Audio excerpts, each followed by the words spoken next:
sekreto dito. Ito. Okay na ito. Okay, ito na dalawa.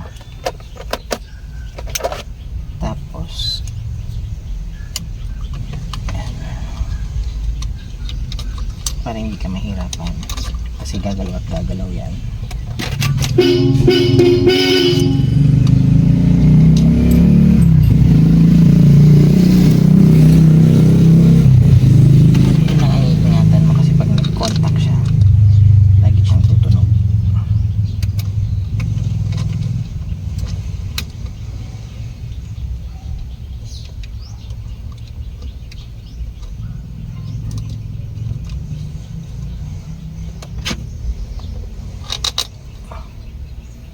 Before nagkakahirapan ako sa pag install niyan eh, diba?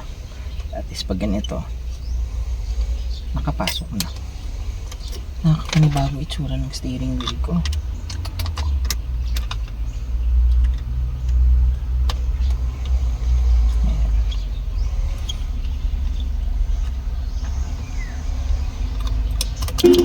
Testing na ulit para sure na nag-work.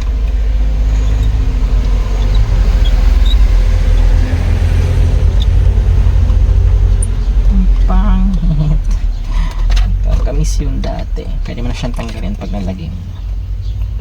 So, ayun, haklak sa paglagay ng ano,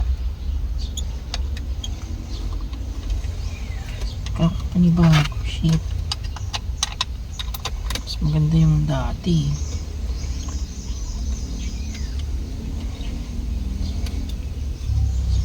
Yun, testing ulit bago mag-lock.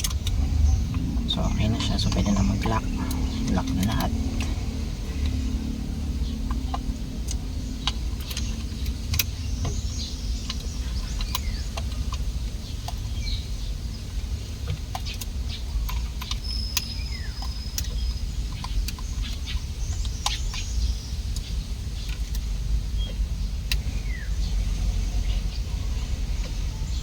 Pangit na.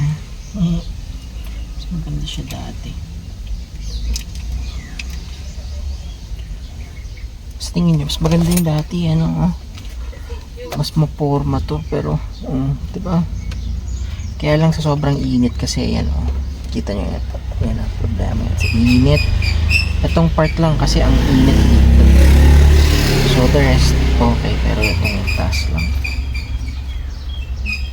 Yan, grabe kasing init. Kaya nagbatak siya, wala nang ano.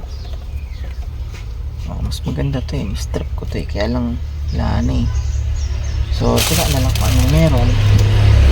Makapanibago, tatanggalin ko na rin to kasi masyado nang mahaba. So ganyan na lang siya, sa side na lang yun. So that's it, yun na po guys. Yun ang installation ng aftermarket or replacement. So yan, maporma siya dati.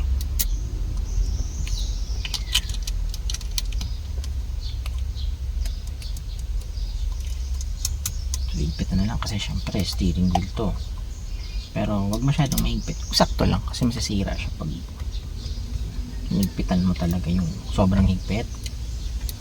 Lustre abot mo yan.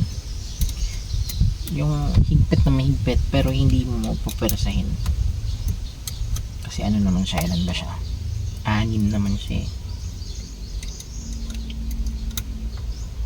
Yan, okay, so that's it for today.